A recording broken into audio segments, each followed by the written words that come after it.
শুভ সকাল বলে শুরু করছি আজকে, কারণ আজকে একটু সময় পেয়েছি। রান্নাবান্না মোটামুটি চলছে। এখন বাজে 7:45। আমি একটু চা নিয়ে বসেছি আর তোমাদেরকে একটু দেখাচ্ছি।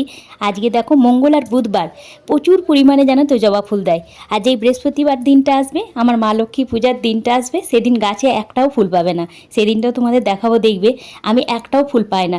জানি না কী কৃপা হবে, সেদিন যদি দায়িত্ব দেবে। আর না হলে সত্যি করেই বলছি, দেখবে আমার যেদিন পুজোর দিন থাকে, এই যে শিবরাত্রিতে তোমার শ্রাবণ মাসে সোমবারগুলো গেল, একটাও ফুল পাচ্ছিলাম না গাছে। আর যেই সব পেরিয়ে গেল তখন গাছ ভর্তি ফুল দিচ্ছে। যাই হোক, ওই সব দেখে একটুখানি ভাবলাম তোমাদের সঙ্গে শেয়ার করে। একটু চাটা খেয়ে নিয়েছি। এখন মোটামুটি রান্না টান্না সব কমপ্লিট। 9টা বাজছে, টিফিনটা রেডি করছি। 9টা বেজেই বেজে 9টা বেশি হয়ে গেছে। ওদেরকে ভাতটাও নামিয়ে দিয়ে এসেছি। কী দিয়েছি না দিয়েছি, কী রান্না করেছি না করছি তোমাদেরকে বলছি, দাঁড়াও। আর আজকে না ও বাবুকে অন্যরকম টিফিন দিয়েছি, বাবুর বাবাকে অন্যরকম টিফিন দিয়েছি। যদিও বাবু এটা পছন্দ করে, তবে এটা বাড়িতে খেতে বেশি পছন্দ করে বলে আজকে বাবুকে টিফিনে এই খাবারটা দিইনি। অন্যরকম খাবার দিয়েছি, যা আমি রান্নাবান্না মন চ্যানেলে তোমরা পেয়ে গেছো। আর এটা বাবুর বাবার জন্য টিফিনটা রেডি করছি, বাসন্তী পোলাও। এর আগে আমি অনেকবার শেয়ার করেছি এই চ্যানেলে ওই চ্যানেলে, তুমি 4-5 বার পেয়ে যাবে আমার বাসন্তী পোলাও রেসিপি। গোবিন্দভোগ চাল আর একটু ছোটো ছোটো করে আলুটা দিয়েছিলাম, কারণ আজকে তরকারি সেরকম কিছু করিনি, করেছিলাম পেঁয়াজ পোস্ত। অনেক দিন পর পেঁয়াজ পোস্ত করেছি। আসলে কি জানো তো, কিছুদিন আগে বাবুকে নিয়ে ওর বাবা তবলায় টিউশনি গিয়েছিল। আসার পথে লরি করে না ট্রাক্টর করে জানি না, প্রচুর পেঁয়াজ বিক্রি হচ্ছিল।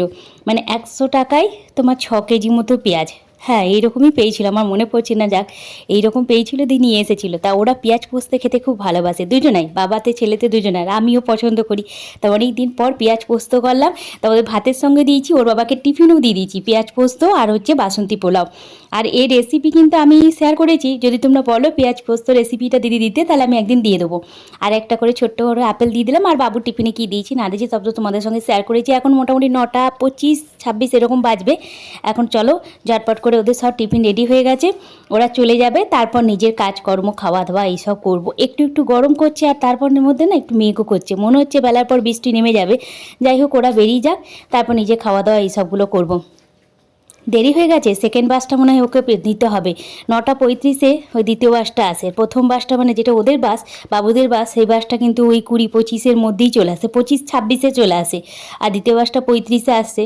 তো যাই হোক, এক একদিন তো শোনে না। ওর রে বাবু যেদিন টিউশনি থাকে না, বাবার কাছে পড়তেও আসে সকালবেলাতে, আজকে ছিল না। আর সেই সকালবেলাতে একটু দেরি করে উঠলো। আর আমি ওর দিকে ক্যামেরাটা অন করেছি, এত দেরি হয়ে গেছে আর তুমি আমাকে হাই করো করছো, তুমি ক্যামেরাটা বন্ধ করো তো, আমার টাইম নেই। আমি যে, তুই শুনলি না আমার কথা? প্রতিদিন বলি বাবু তাড়াতাড়ি রেডি হওয়া, শুনবি না? তো ঠিকই তো হয়েছে, দেখ মায়ের কথা না শুনলে যা হয়। তো চলো ওরা চলে যাক, তারপর নিজের কাজকর্ম করব। আর আসছে তো সামনেই 15ই আগস্ট। আর 15ই আগস্ট জন্মাষ্টমী উপলক্ষে আমি বাড়িতে কিছু না কিছু বানাই। তোমরা তো জানো, স্পেশাল কোনো দিনের জন্য আমি কিছু না কিছু বানাই। বাবুর টিফিনটাও সেইভাবেই রেডি করেছি। আর এই যে বানিয়েছি, এখন মোটামুটি এই 12টা বাজবে, আমি এটা বানালাম। এর ফুল রেসিপি কিন্তু আমি রান্নাবান্না মন আমার কুকিং চ্যানেলে দিয়ে দেবো। আর কবে দেবো জানি না, তবে দিয়ে দেবো 2-1 দিনের মধ্যেই তোমরা পেয়ে যাবে। 15 আগস্টের মধ্যেই খুব সুন্দর হয়েছিল, আমন বাদাম আর মিছরি দিয়ে করেছিলাম, দারুণ টেস্টি হয়েছিল। আর এদিকে আমার ভাতটা একটু সাজিয়ে গুছিয়ে নিলাম। আসলে শর্টস ভিডিও একটা দেওয়ার ইচ্ছে ছিল, মানে দেওয়ার ইচ্ছে ছিল, সেই জন্য একটু ভাতের থালাটা সাজিয়ে নিয়েছি। ওদেরকে সকালবেলায় সাজিয়ে দেওয়ার টাইম তো পায় না। এখন মোটামুটি ওই 12:30 বাজে, নিজে ভাতটা একটু করেছিলাম আজকে এই মাছের ঝোল পাতলা করে, আর কি করলা ভাজা, পেঁয়াজ পোস্ত, আর একটু টক দই, আর তোমার শশা। এখন বিকাল 4:30, বাবু টিউশন থেকে স্কুল থেকে চলে এসেছে, ড্রেস চেঞ্জ করেছে। তারপরে এদিকে তোমার একটুখানি গ্লুকন্ডি জল দিলাম, খেলো, মুখ হাত দিয়ে বসেছে। আমি ওর খাবারটা রেডি করে দিচ্ছি বিকালে। আমি বললাম না, ও টিফিনে আজকে পোলাওটা নিয়ে যায়নি, এটা বাড়িতে খেতে খুব পছন্দ করে, তার জন্য আমি ওর জন্য রেখে দিয়েছিলাম। ওর বাবাকে টিফিনে দিয়েছিলাম আর ওর জন্য রেখে দিয়েছিলাম। এই যে একটু ছোটো ছোটো আলু দিয়ে গোবিন্দভোগ চালের বাসন্তী পোলাও, আর সঙ্গে একটা সিদ্ধ ডিম, আর কিচ্ছু না। ওর এমনি পোলাও হলেও কিচ্ছু তরকারি পাতি লাগে না।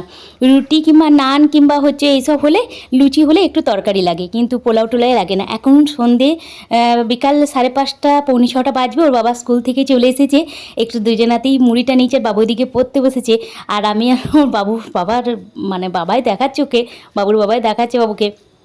আর একটা থালাতেই শশা টশা দিয়ে মুড়িটা মাখিয়ে নিয়ে এসেছি, ওর বাবাকেও দিয়েছি। আমি ওই থালা থেকে নিয়ে একটু রচা খাচ্ছি। আজকের ব্লগটা এইটুকুই। জানি তোমরা রেগে যাবে, দিদি এইটুকু কেন ব্লগ, কিন্তু কিছু করার নেই, কিছু শ্যুট করা হয়নি। তা চলো আজকের ভিডিওটা শেষ করছি, বাই বাই, টাটা।